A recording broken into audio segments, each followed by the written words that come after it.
This is the Batcave. I've never really shown anyone this spot. Thanks for having us. Thanks for welcoming in. It's good to see you. Dude, thanks for coming all the way to my place. It's a pleasure. It's lovely to be here. It's my first time actually in this part of the Midwest.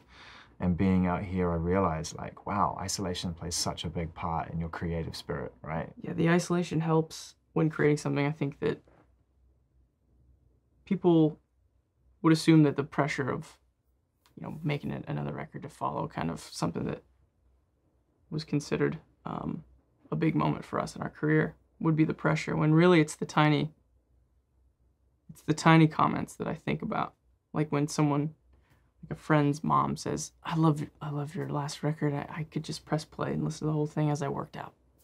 Something tiny like that when I'm working on a song will all of a sudden, like, wait, can they work out to this? It's the tiny little comments about the music and the decisions made in it that if I let too much of that in, it can completely affect whether I turn left or right. Well, look, it's really great to be here, man, in your studio, in your space where this new album has been made. And I know that this is a particularly intense moment for us to catch up, because normally what happens is, I catch up and then I was like yourself after a few weeks of decompression, the album's done. Yeah. But I sort of snuck up on you and did this deliberately because I really, when I heard the music, the idea of coming here and seeing you the day the album sort of got done, that seed was planted, because I realized that you had gone so deep in on the ideas, the concepts, and the entire complete thought of this album, and I wanted to get you at its most raw. And that's literally right now, right? I mean, right now.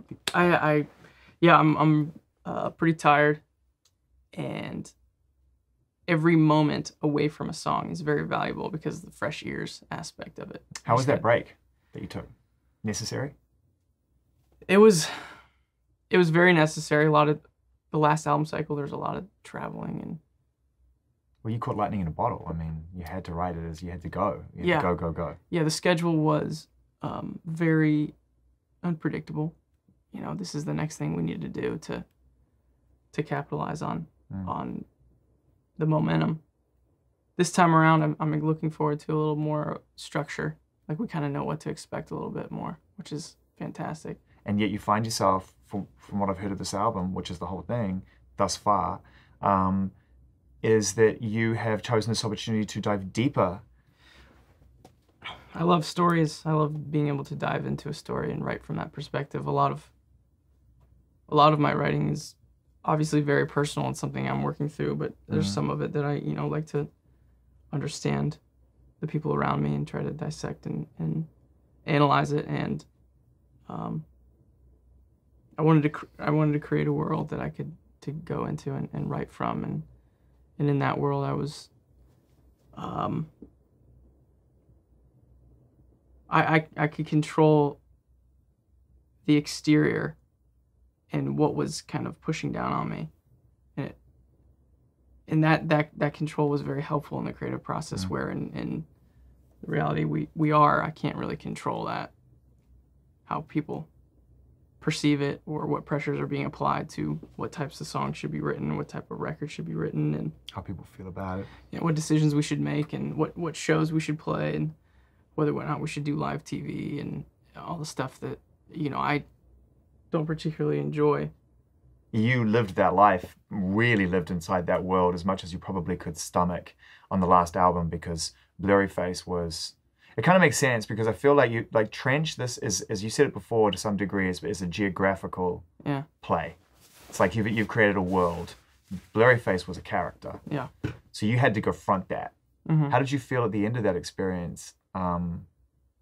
Because I think fans will want to know. They loved the way that you announced your hiatus. It's always funny how you have to announce hiatuses these days, right? Which we never called it a hiatus, by the way. It just that's what we do. We just pick that term up. You guys picked that, didn't you? We have to just be like, we got to call it something. Yeah. Can't call it a holiday, right? Being a musician's a holiday. Doesn't hiatus kind of say that, like, Josh and I were sick of each other? Isn't that what that kind of means? Hiatus is always the step before a split. Yeah. It's like an intervention. Yeah, that's not what happened, but if that's what we're calling it, it's fine. Yeah. So what went wrong with you guys? Yeah. Couldn't see eye to eye on anything.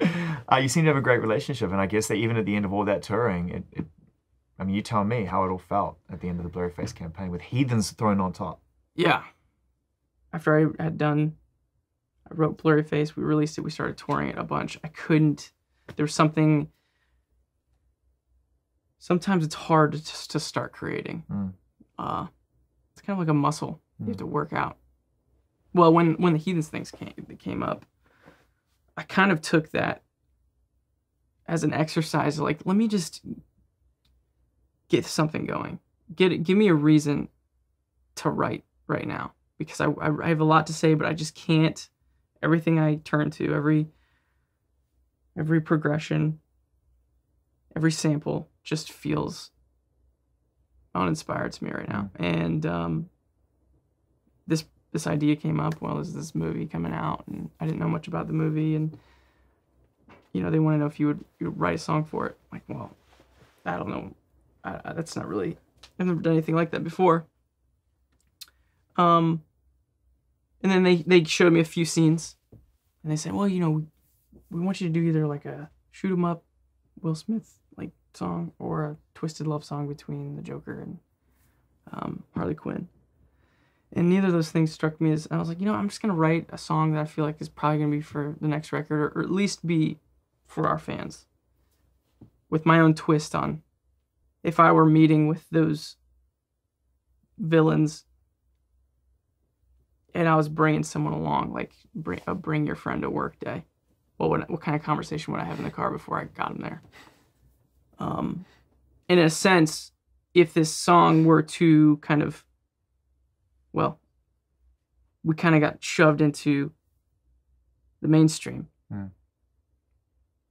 And I felt like I always wanted to explain to the mainstream audience, like, about our fans and who we really are, and try to bring them along and kind of go, listen, this is what you should expect, you know, tread lightly.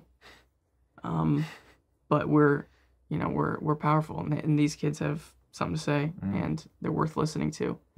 And so that song kind of became something that I wanted to write to explain our dynamic with our fans, and thinking that it would in no way fall in line with the movie, and then it did, and then it just kind of took off from there. And so it was a good exercise to get things flowing again. Did it? After that, did you feel inspired? Yeah.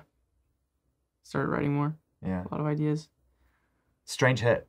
Yeah, no, the chorus was initially, the chorus melody was the verse melody, because I just didn't feel like it was moving around the changes like it should. And I remember I showed Josh and a couple other guys on the road when I was just demoing it on my laptop, and all I had was the verse and like just the beat and the vibe. And I was like, I gotta find a chorus.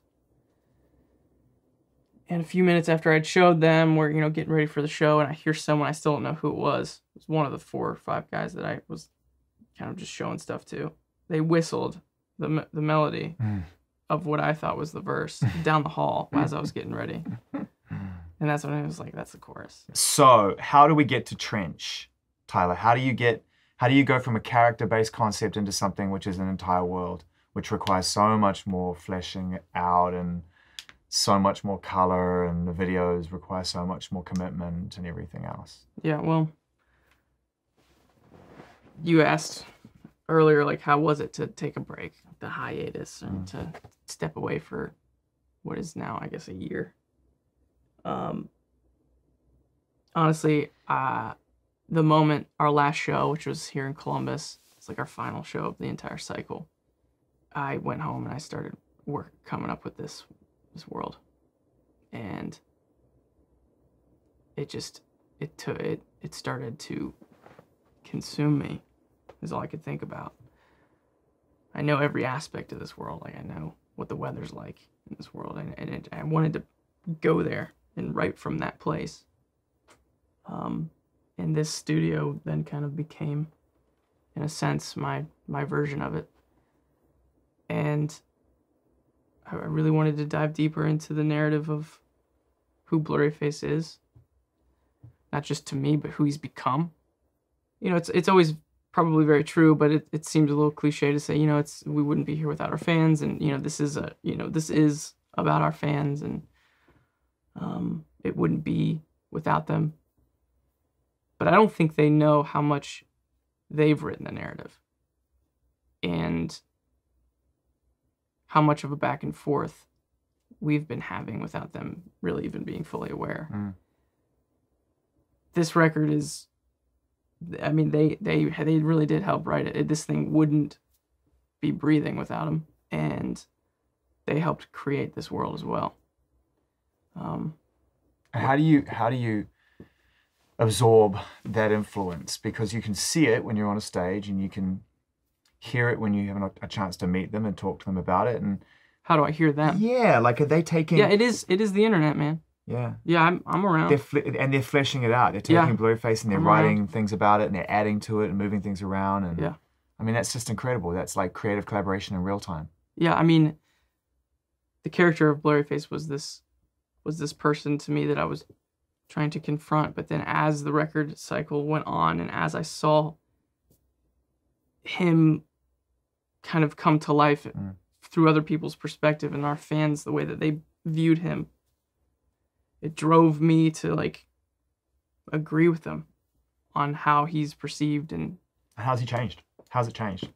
If you go back to what Blurryface really was representing at the time, is that kind of that mirror, that I call it a seat at the table that you can stare across and really understand.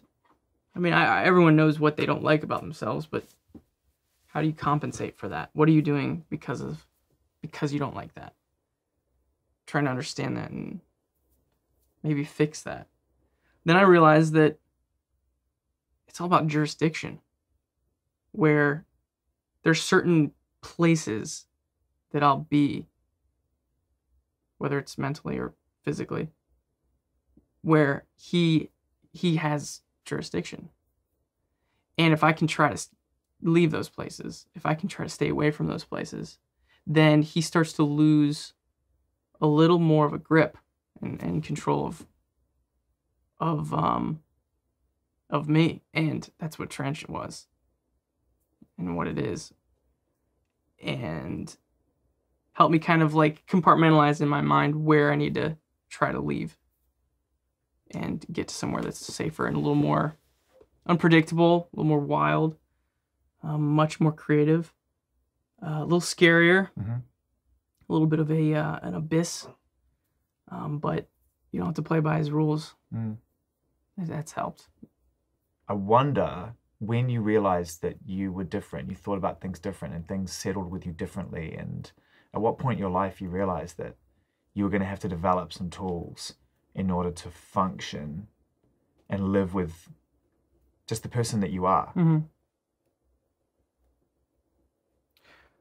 I never would have turned to music if I didn't feel like I needed to work on something or change or cope with something. I think that I was perfectly fine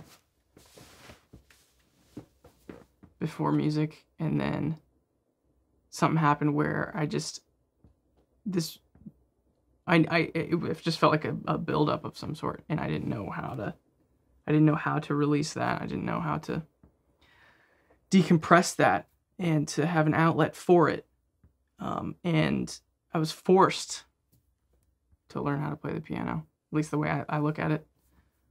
I grew up sharing a bedroom with my brother, and he would tell you, like, I mean, we both love music, but there was something that happened where I realized, okay, I can say anything I want now. And, you know, when I first showed my parents a song or two, I was really concerned that they were going to be really concerned.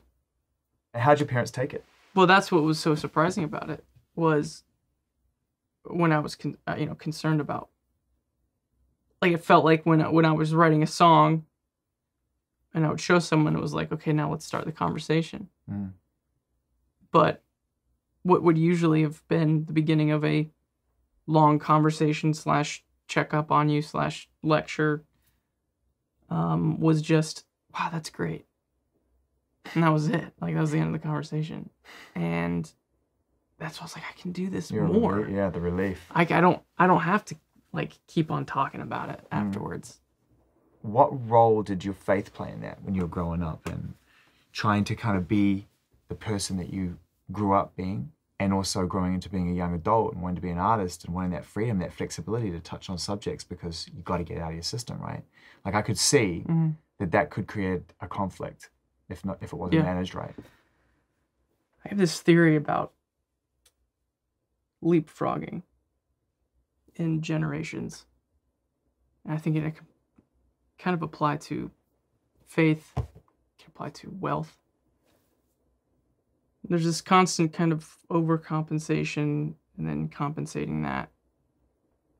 My parents grew up in an environment where there really wasn't any talk of faith or any sort of religion. And then they both had a moment where they became Christians when they were like in their college age. And so when they got married and wanted to raise kids, they were like, we're gonna, we want to raise a family that has faith and believes in God, and instilled that. And what I believe about God and my faith is, I would say, is very different from them. But I think it's a lesson in knowing that what I believe is different from everyone.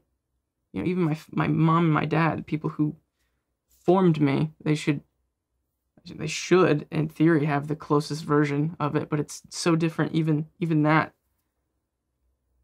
And I think it's actually made my faith stronger in the version that I believe and I hold on to. And this music I'm trying to create and trying to like answer those questions. I'm throwing those questions out that I felt like